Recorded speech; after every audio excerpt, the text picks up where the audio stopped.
Good morning, everyone, and welcome to Twisted Stitches. I'm the Nitty Gritty Yarn Girl. I think I got that mixed up a little bit. Hey, everybody, it's me, the Nitty Gritty Yarn Girl. Good morning, and welcome to Twisted Stitches.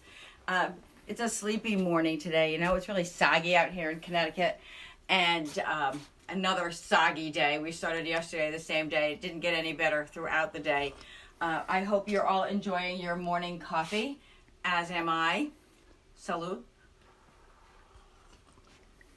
And I thought this morning what I would talk about was knitting itself, the craft, and why we do it. Now, I don't know if any of you, I don't know if you read about knitting like I do. And this is one of my favorite books. In fact, somebody yesterday or just the other day was asking. Okay. So this is Knit for Health and Wellness, and the author is Betsan Corkill. And there's so much great information in here about why we knit. In my former career, I did a lot of reading on why people do certain things, and I'm always interested in what makes us tick. And for the most part, we knit because it makes us feel good, and few of us knit because we need a new sweater. And it reminds me of someone who I knew who used to work at a Harley Davidson dealership, and he said, nobody walks in here because they need a Harley. They walk in because they want a bike. They want a Harley. They can go anywhere. So they're here because they love what we have and they love what our product is all about. And with knitting, people love the craft and they love what it gives them as individuals, and that's why we knit. At this time when there are changes happening every day in our world and people being affected by what's happening, the COVID-19 virus and all these things, people turn to things that bring them comfort. Cooking, crafts, family, all those things are comfort. And actually, the internet has been a wonderful thing. FaceTime and all these communication methods have really brought people together during this time, and I'm really grateful for that. But one of the things that happens is at this time people say, I want to learn to knit, because people say it's stress relieving. Well, it is once you know how to knit, and I'm working with some new knitters right now between these shows, and I am the first person to tell them that knitting is a comforting and stress relieving art or craft, but learning to knit sometimes can be a little crazy. So they're actually working on making an ear warmer. Now, those of us who have been knitting forever know that this is just working straight across knit, until you get the piece as long as you need it, and then you seam it. Except that when you're brand new and you don't know how to knit, you don't know how to construct a knit stitch, that can be a little stressful. So taking your time, learning something new, just like we were talking last night about a new pattern or a new motif in a pattern that you have to learn, it just takes time. And I am grateful for this craft. I was very fortunate. My one grandmother crocheted, the other one knitted. My mom was a sewing machine operator. Two of them did it for fun. One of them did it to earn a living. My mom was a hard worker. She still is a hard worker. She colors like she's doing it for pay. And so I was really lucky to be introduced to crafts very early on in my life. And I know a lot of people who were, a lot of the knitters in my groups and in my on my page learned to knit from family members. Some did not have that opportunity, and I'm glad to be the person who helps them to learn the craft and to enjoy it. So just wanted to kind of talk a little bit about why we knit. So keep knitting. Keep knitting. And I started off with this book by Betsan Corkill, and I was thinking about reading and knitting. And I also love to read. And I love to read almost as much as I love to knit, except that I can't do both of them at the same time. Anna Maria says, hi, Paulette. Good morning, Anna Maria. You're back. It's great to have you back. Paul, I'm going to need my phone for a moment. Okay, and I'm going to have to log off because I need to do this. So, talking about knitting and reading, and how do you do it at the same time? Well, one of the challenges that I had in my life was that I had an hour and 30-minute commute to work every day by car. There is no public transportation to get you from this end of Connecticut to the other end, to the middle of the state where I worked. So I don't like to listen to the same music over and over again. So I started downloading books. So years ago, I started with CDs. So I started listening to books in the car. Well, what I realized was that I could also listen to books and knit. So now I enjoy the best of both worlds here, because I can, depending on the story and depending on the pattern, I will give you that caveat. It is not always the easiest thing to do, but you can make it happen. So I would like to know from the group watching, what do you like to read? And do you read while you knit? Or do you listen to audiobooks while you knit? I can't see the comments. Oh, here. that's I just right. want to You let can't you know. listen to the comments. Okay. I just want to some of the things that I have read. Oh, listen to.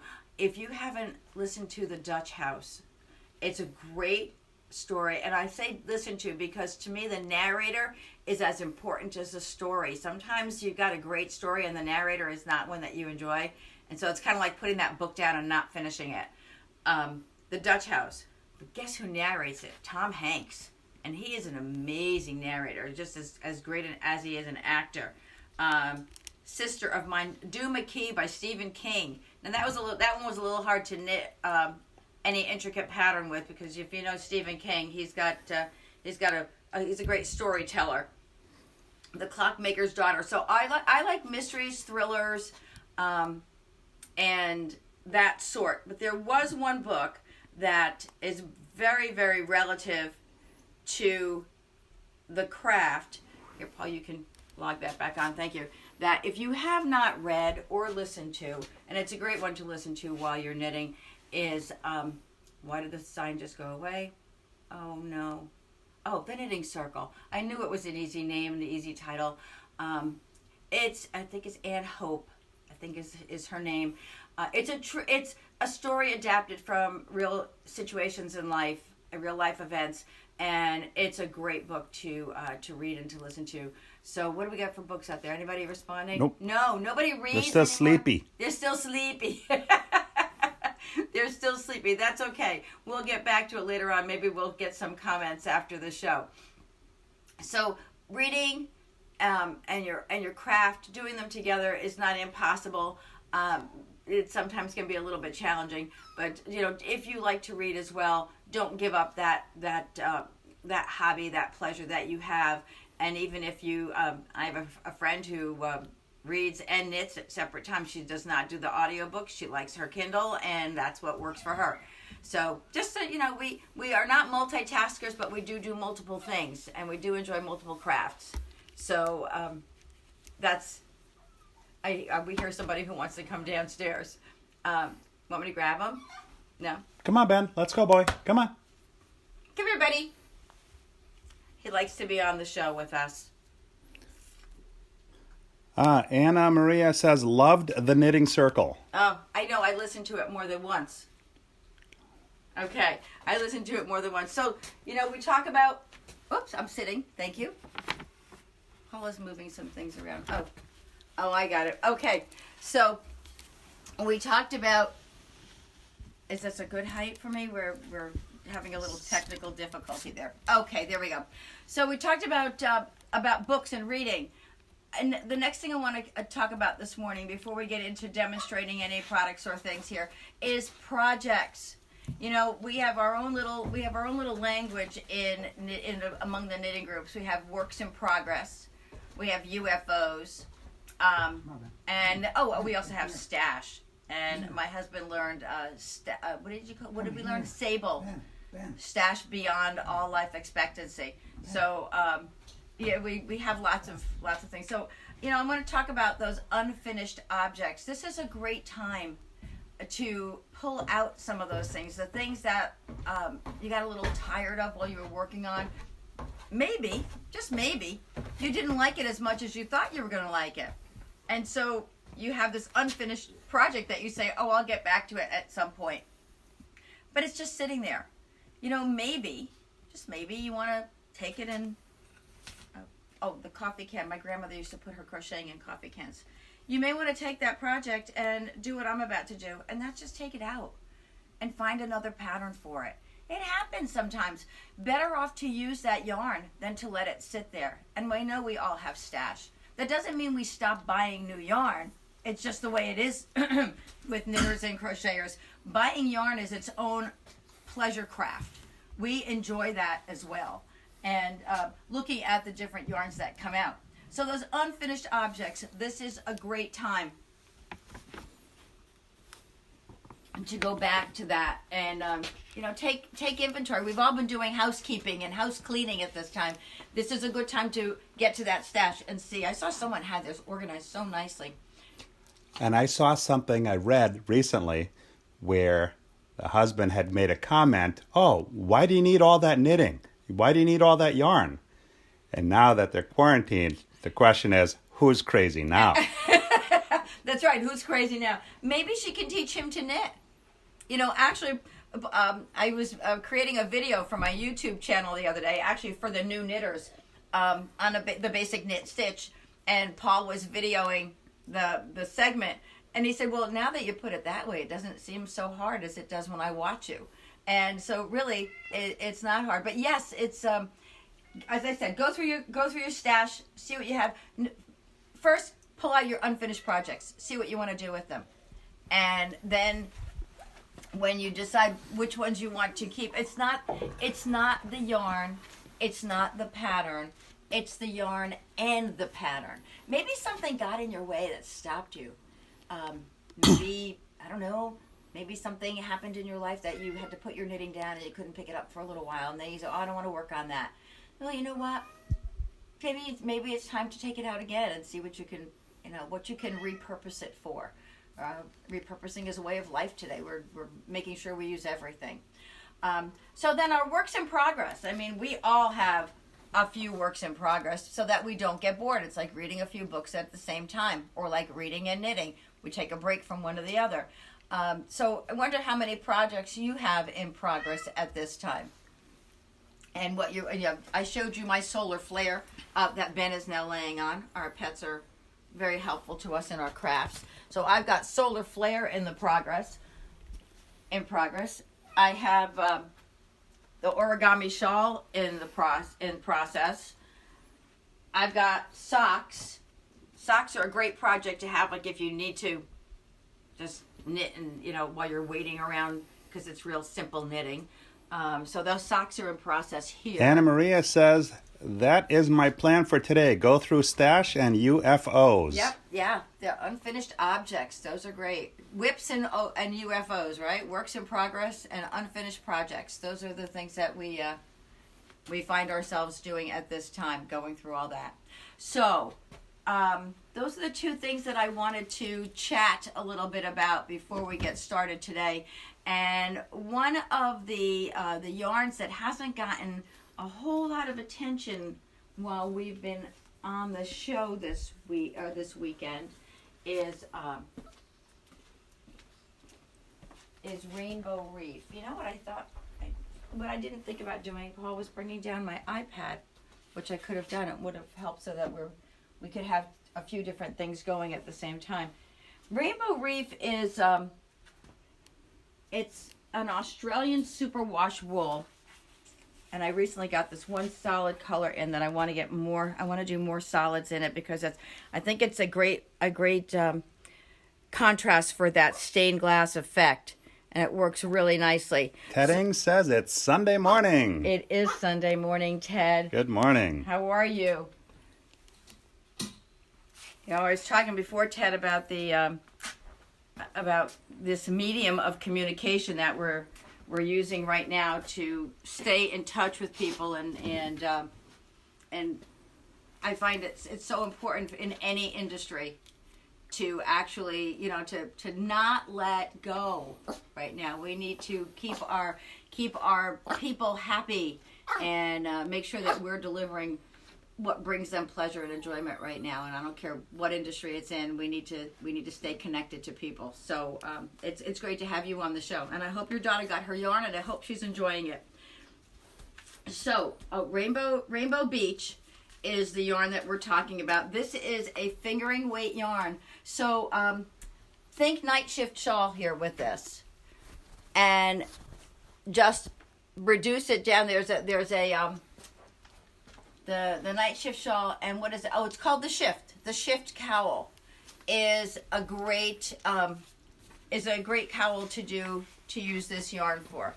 Hello, whose show is this? Paul. Oh, sorry. Ted says she's a natural, Paul. Well, that's not a comment that I needed to hear, but let's keep this going here. People who want to know about yarns, not dogs and cats.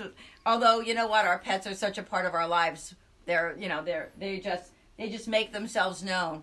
So Oreo is healing well from his injury the other day. Where was I? I was on the shift cowl and talking about that, and that's a great summer project. So the Rainbow Beach yarn is a really soft. I love it's got some nice elasticity to it when you're working with it. So it's got some, it's got a little spring to it, kind of like Painted Sky, but just in a fingering weight. Of course, a different manufacturer. This is Australian, and so that's one of a new yarn that I am going to be working on a project with, so that I can get that. One of the things that happens in my world is pleasure knitting kind of goes by the wayside, and things that I think the knitters out there and crocheters would enjoy seeing and working on becomes the priority. We talked last night, and we've been talking. I'm looking to see what's around here about knittable arrangements, and I've got one that I've got started, and I'm going to have a few more this afternoon on the 12 o'clock show. We go from 9 to 12. Yes, on the 12 o'clock show that I'll be demonstrating or showing, and a perfect time. This is a perfect time to send those out, and you don't have to go crazy expensive. Mother's Day is still going to happen. Easter is still going to happen. People are still going to be in their homes for a little while. If you know somebody who you think might enjoy something like that, give me a holler. I'm going to talk. Let's spend a little bit of time on the Likey needles, because someone was asking me about them last night, and I'll pull these down because I was using them in a demonstration. I'm going to bring them here, and sit with them.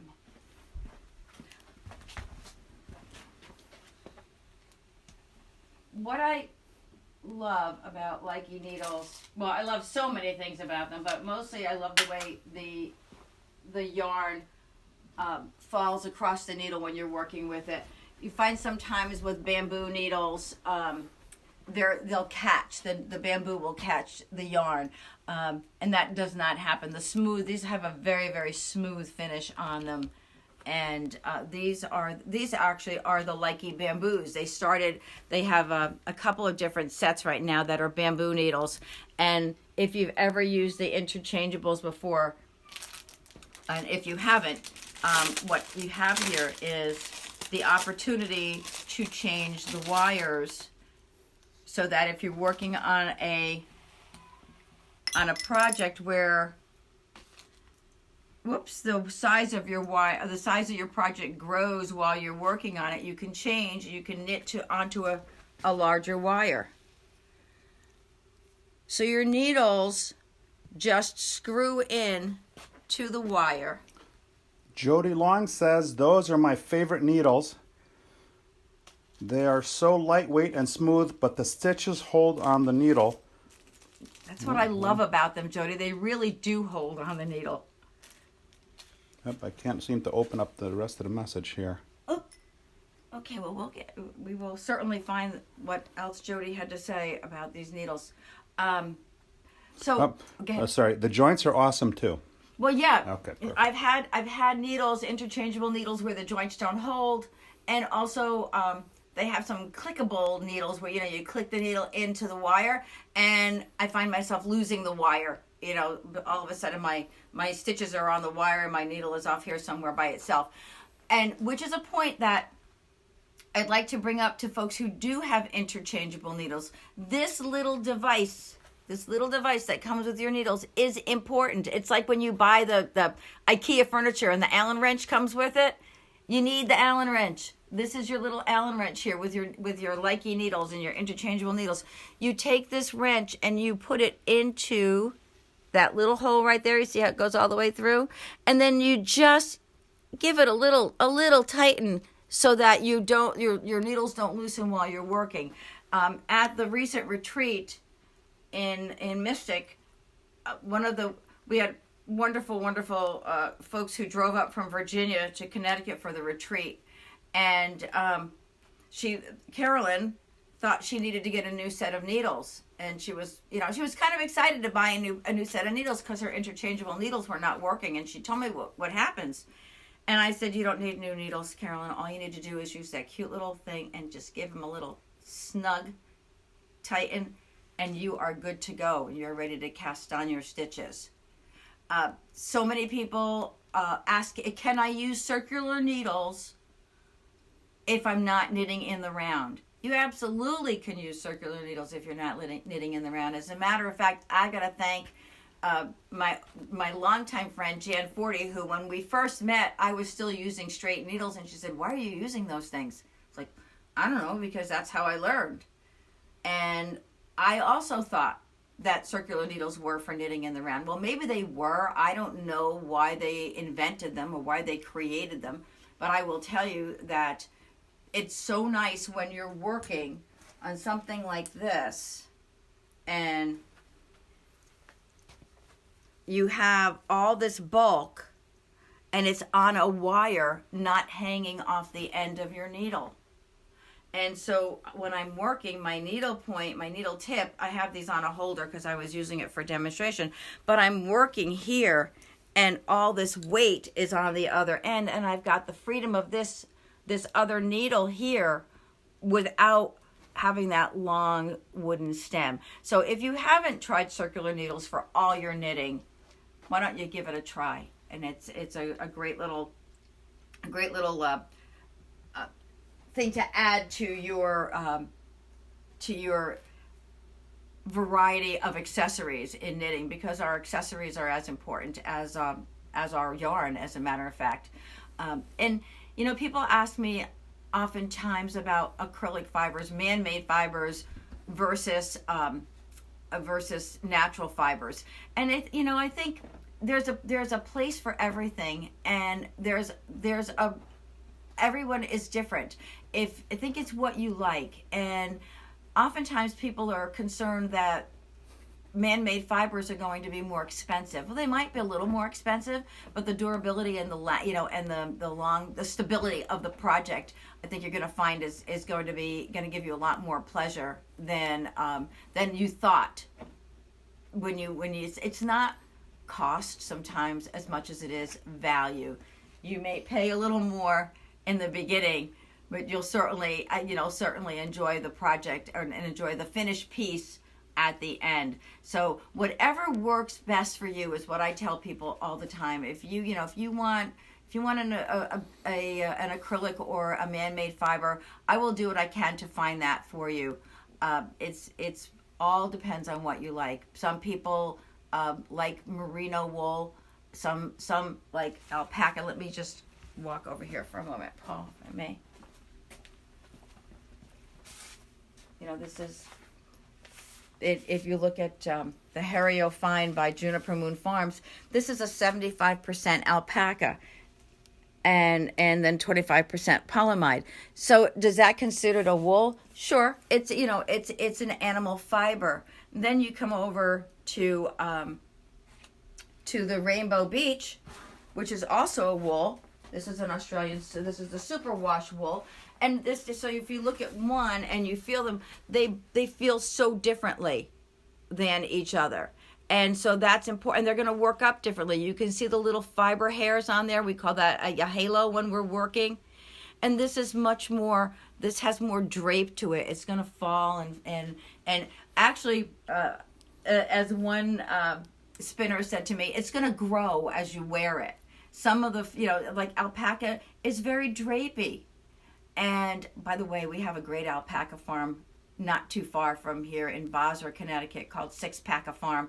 And Linda Edelman is the owner of that farm, and she's fabulous. And I love to just go and feed the alpacas. It's just part of my enjoyment in life. And I actually go and watch them when they watch the shearing of the alpacas as well.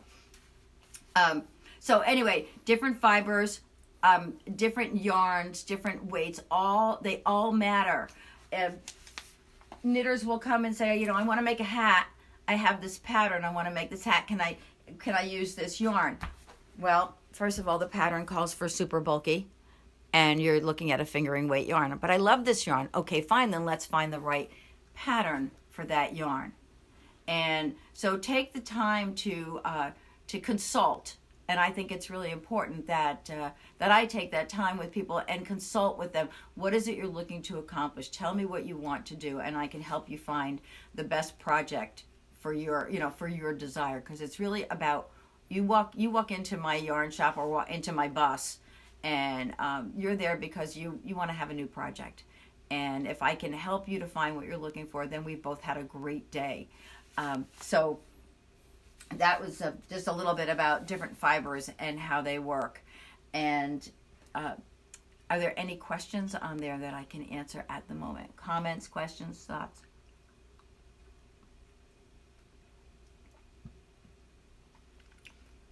So, no, okay. Well, interchangeable needles, Leikes. Oh, last thing I want to say about the Leikes. A few more things. And if you were not on the shows earlier, we start here with size 3. Do I see a 3 there? Yes, we start with size 3, where most your interchangeable needles start with 5s. So we're starting here with size 3s and going all the way up to 15s on these. So you can go from your most delicate fibers up to your super bulkies. And then, of course, there are those needles that are made for the giant cowls, which are your 35s and 50s. We don't get a whole lot of call for them, but when we do, we have them. The interchangeable needles here, they'll go from size 3 to size 15. And keeping with that, you can see I have a few works in progress here with my little set. So the set that I just showed you are 5.5-inch needles. These are the 3.5-inch needles. These are great when you're working on small, in your smaller areas. For example, sleeves on a sweater. Sometimes we work those sleeves on double-pointed needles. Youch, double-pointed needles. And I don't know, I've probably never used them again since I've discovered the circular needles and the magic loop method. But the Leike needles come in 2 different sizes, and these are great to have when you're working on smaller projects and you're going to be using them. So I have, what I do like about the needles too is sometimes I'll be working on a size 4 needle I'll need for one project and a size 7 for something else.